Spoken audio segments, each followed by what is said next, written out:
African to the world. You know what I'm saying?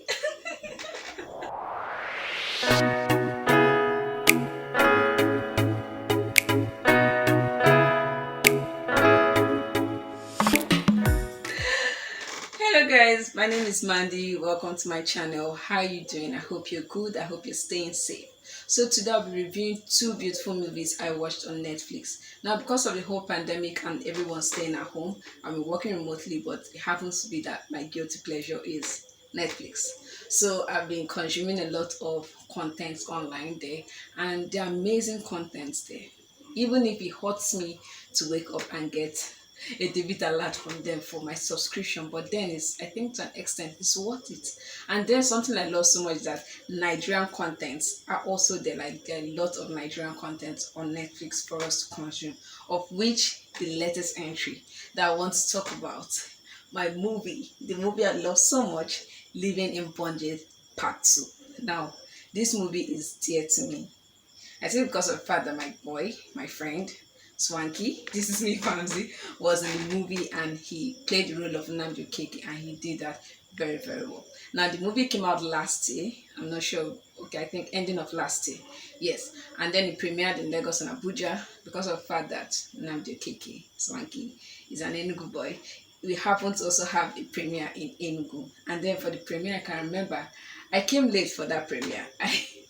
I was making up, I was getting glammed up to look like the baddest demon in Diamond for that premiere. And it paid off. I was the top dressed or top best dressed at the event. This information I just said that it's not necessary. Like, stick to the script, man. Just stick to the script. Okay, back to you guys. So I want to talk about Living in Bondage Part 2. It just got into Netflix last week and is already ranking number one. I know haters will want to say, oh, they paid for it. Hey guys, I know we are the leaders. I know we're chiefs when it comes to conspiracy theory, but just take it down a notch a bit because they deserved it. I watched this movie again. It happens to be my fourth time of watching the movie, and I still got chills. Like, I literally still got chills from the movie. The storyline is very relatable. The It's very in tune with 21st century. And in case you don't know, Living in Bondage Part 2, or Living in Bondage, this present Living in Bondage, Part 2 of former Living in Bondage. Now, the first Living in Bondage came out in 1992, and it was an Igbo movie, like not just Nigerian, but an Igbo movie. They spoke through Igbo throughout the movie, and it was delicious. I don't think I watched it. My mom did, and she told me the story. And I think I caught a glimpse somewhere. Can't remember where. But then the movie, one thing I loved about this new movie was the fact that they maintained the Igbo culture. So even if they brought in some foreigners, when I say foreigners, I mean people from other languages and other cultures into the movie, they still had some parts where they had to speak Igbo. Even Mamsunoa spoke Igbo. Oh, let me get down to my review proper. So the first thing I love about the movie was the casting. The casting was perfect. Like everyone that was found for each role, it just fitted. Like it was just a perfect. They were in sync with their roles. Starting with Swanky, he played Nnamdi Okeke. Like he played it to the end. Like he finished work there. Literally, if I see him now, I'll start calling him, "Yo, Nnamdi Okeke, how you doing?" So he killed the role very well. Rams Noah playing the role of Mr. Richards. Mr. Richards, he killed that role. Munachi Abi was in the movie. She played the role of Kelly, which was Nnamdi Okeke's love interest. And then, this leads me to number two. I love the fact that they brought back some old stars from the other movies. So it just felt like an actual continuation, not like reenacting the movie or trying to like bring out a part two without paying homage to the part one. So the part two was like literally like this led up to a sequel. So we had the likes of Kenneth Okonkwo coming back to play the infamous Andy Okeke. And then in this movie, he happens to be Nnamdi Okeke's father and also a reverend. Yes. So we also had the likes of Bob Manuel come back, Kanayo come back, Nneka, the pretty serpent. I'm not sure she was in the first part, but she was in this other one. Sorry, I keep calling her Nneka, the pretty serpent. I think that's just the name. I don't know her real name. That's just the name. So let's just stick to it. But then This movie was really, really nice. Now, number three I loved about the movie was that, as I said before, it's in tune with 21st century. Now, the first part was about the father or a married man trying to fend for his family, and then he got into this court. Now, this one was like an everyday boy, a young boy trying to break out, trying to be like a millionaire. He has seen people he admires driving different cars, traveling, living the those lives that we dream about, those lives that keeps us awake in the night thinking and grinding. Yes, he saw the opportunity and he took it, and I don't blame him, because if I saw it, if I okay, let me not. If I saw the opportunity, I would have taken it. I think if I still see it, I'll take it. Let's not talk about that one yet. Yes, and then speaking about the cars, oh my God, this fool killed me. There were different cars. The location was on point. They literally traveled to three different countries or more to shoot this movie. They shot on a yacht. For a Nigerian movie, that was bad. Like it baddest. It killed. They finished it. And also, even the party scene now, Nigerian movie, this might be really bashing a bit, but normal Nigerian movie is seeing a movie where maybe they just catch a glimpse of, they bring director and producer and people in to just make up the party and everything, and they dance and they grind and all that. But this one, they actually put out an invitation, inviting people to an all-white party, which was part of the movie. So it just felt real. It felt like this is real. This is real life. I'm watching a reality show while it's a movie. So I think that's the fourth, I've lost count, that I love about the movie. Now, let's talk about the court. You, the court was bad.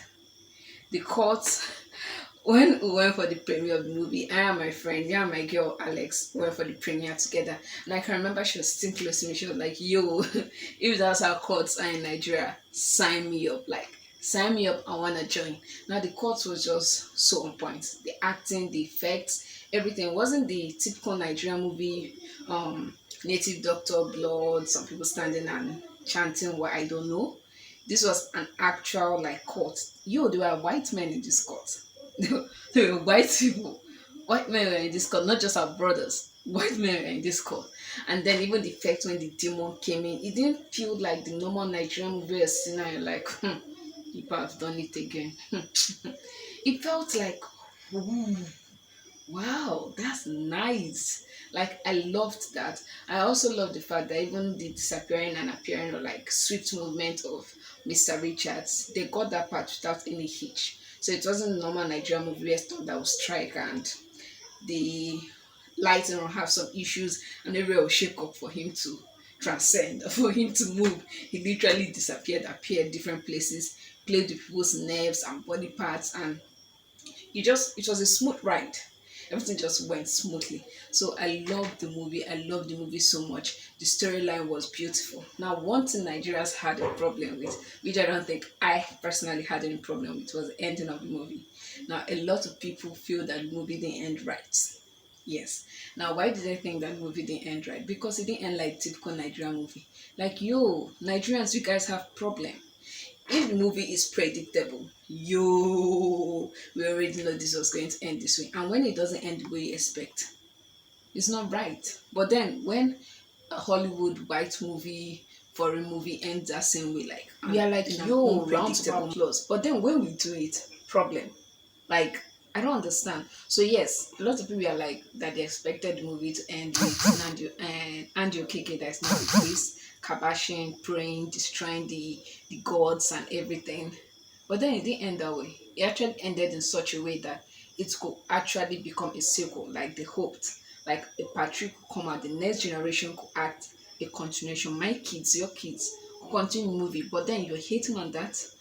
I can remember during the premiere now, Ramsey Noah said that a lot of people didn't expect, or rather, the movie didn't end the way people expected it to end. And the reason why he did it that way, was because of the fact that he didn't want it to be like normal Nigerian Nollywood movie. And I respect him for that, because even me, I don't want it to be like that. I wouldn't have appreciated it so much if it to be like that, but some people didn't like it. And then Play Network went as far as giving people the opportunity to tell them how they would have loved the movie to end. And yo, my Nollywood brothers, my Nigerian brothers did not fail to fall my hands, be it expecting fire and brimstone, Holy Ghost spirit, destruction, and everything. And I guess everybody's entitled to the movie ending the way they want to. Can remember my brother, like last time I watched it with him, or this last time I watched it on Netflix with him. It was on my phone, and when we are done watching the movie, he just picked up my phone, dropped it on the floor, and almost mashed it. I was like, "Yo, what's your problem?" I was like, "Well, how could it end like that? Like, is that it?" I was like, "What else were you expecting?" I think the movie ended well for me. Well, I think I would love to. No, I think I would definitely love to hear what you think about it. Do you think it ended well? What do you think about the movie? Have you seen the movie? What are your thoughts? How many percent would you give the movie? Personally, as a movie critic, as someone that loves watching movie and criticizing movie, even when I cannot make one, I would give the movie a 90%, 95%. They did very well, but I would love to hear what you think. How many percent you give them? Whether I think the movie ended well, and if it didn't, how you would have loved the movie to end, and how you saw the movie generally. And in case you haven't seen the movie, yo, it's on Netflix. Go and stream the movie and watch. Yes. So the second movie I want to talk about is from our South African brothers. Oh, you guys did me proud. You guys represented us very, very well. And this movie, or rather it's a series, is Blood and Water. This series is on point. Like, I love everything about this series. Now, I didn't love it immediately. Yeah, and I'll tell you why. But then, while the movie was still coming, like while it was still on arrival, when I got the notification from Netflix, I set a reminder just because I was still trying to, like, come to terms with the fact that I'm going to watch Africa, South Africa, not particularly South Africa, but an African talent or an African country try to portray the whole high school series and everything. And I was very skeptical on how it's going to turn out. So I was actually looking forward to watching it, but at the same time, I didn't want to waste my time watching it. So I was like on a 50-50 level onto should I watch it, should I not watch it. But then after some weeks of it, after some days of it just floating around my page, I said, okay, fine. It won't do me any harm. I've watched other very foolish, time wasting series, so let me just give this a try. And then the picture quality from the trailer was actually wonderful, and then the movie was good. Now, storyline of the movie, and this is me telling you the story without putting any spoilers. No spoilers. No spoilers. If you watch the trailer, you also get the storyline. Story is about two sisters that were separated at birth. So separation was not really like their separation was not like something that they wanted. The first sister was stolen from the parents. The second sister and the younger brother never met the first sister, but then the parents made sure that they celebrated her birthday every year, even in her absence, which is very, very strange. But then the two of them grew up knowing that they had an elder sister that was stolen from them. So, like it's like a memorial remembrance day. So on the last birthday, which was the birthday that started the series, the daughter got angry that they're always celebrating the birthday of someone that they never met, someone they don't know, and she left and went for another party. Now the party she went for, someone mentioned the third party guy mentioned the fact that she and the celebrant look alike, and then she started looking at the girls like, yo, this could be my sister that was stolen, because they shared the same birthday. So because of it, or from her presumptions, she started looking into the girl. The girl's birth was kind of shady because then there was no record of the mother giving birth to the girl. Okay, I'm going into spoilers. But then she now started following the girl to prove that the girl is her sister. Now, why I said that why I said I didn't like the movie at first was because of the fact that the movie was something like, by the time I got into episode 2 and I think episode 3, I was like, yo, I could end this movie for you guys. I could, someone like me that love investigative movie, I could tell you what to do, and then the entire series is shortened to a movie. So why are you wasting my time? So I was doing that, or rather I was thinking that way because I was scared that they would drag the movie to the point that it becomes boring for the watchers and people that put so much interest into the movie. But then it didn't. I don't know whether you ever watch Pretty Little Liars. That kind of setup where that this could be the truth or that could be the truth. Okay, there were not plenty truth, but then that the truth could be staring at you in the face, but they just keep dragging the movie and dragging the movie. But then it was good. That's how Blood and Water was. So they dragged the movie, but they didn't drag it in a way that it was boring. The story was still filled. They carried us through the whole journey. It was like an everyday journey. And then I was like, tell your mom. But then the girl said she wants to be a Badowski and not tell her mother and investigate everything herself. And then later on at the ending of the movie, she told the girl that you're my sister, or I think you're my sister, because the girl was thinking that the other girl, the younger one, was obsessed with her. And I don't blame her, because the younger girl was just like there. She was in the middle of everything. If misfortune happened to the other girl, you see the younger one there. If a good thing is happening to the girl, she's in the middle of it. She was like, you're obsessed with me, something. So the girl was like, I think you're my sister. And then the pictures got twisted, or rather it was turned upside down. Yes. And then the series ended. Good one. So now I'm waiting for season 2. Abby, you're happy. But then I love everything about the movie.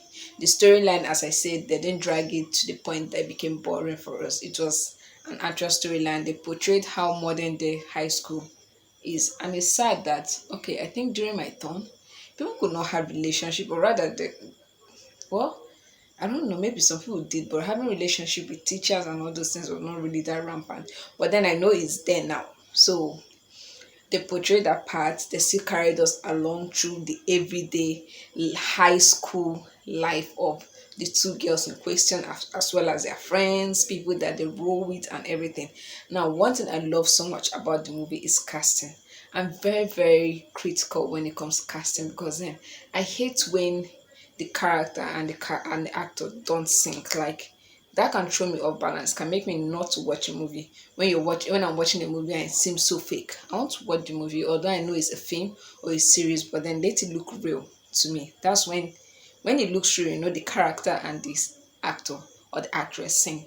So their casting was on point, because these guys, the actors and the actress they were picked out, could pass for high school kids. Yo, at first I was thinking, oh, maybe they're just young adults. But then I went to check out their page, and some of them were even songwriters, artists. They've been in the acting scene for a while in South Africa. And I was like, these are not kids.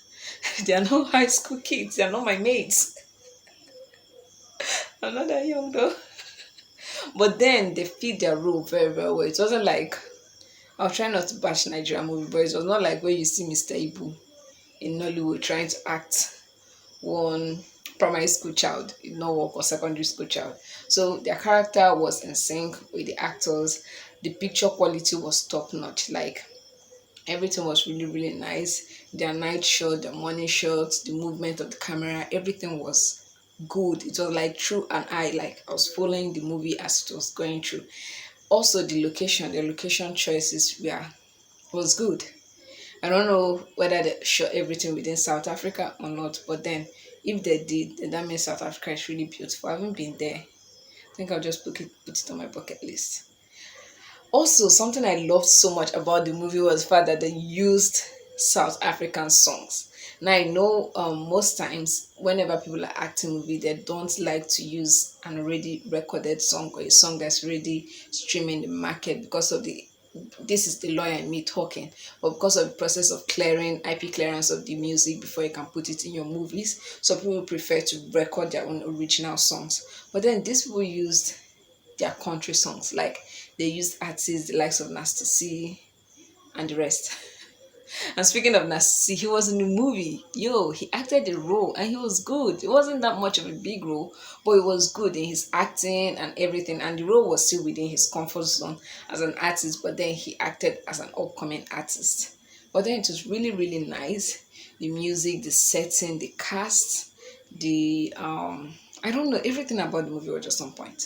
If you've not watched the movie, go and watch it, because I'm tired of people thinking that great content can come out from Africa, like thinking that African content has to be one kind or streamlined in a particular way. Yo, South Africa created magic in blood and water.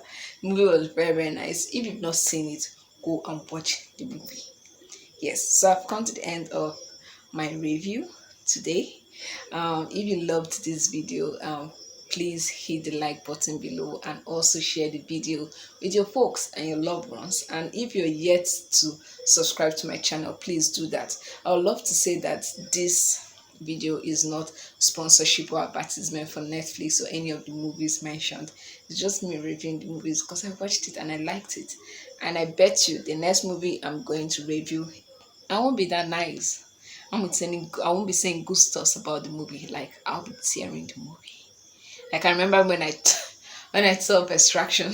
You might be very, very surprised if you watched Extraction. I've been watching it and I sat down with some of my friends and we talked about it. Not sat down physically, like over WhatsApp and videos, and we tore it apart, like picked up the bad and the good and everything. So the next time I'm reviewing movie here, it's going to be nasty. But then I couldn't get nasty with this time because this is from our people.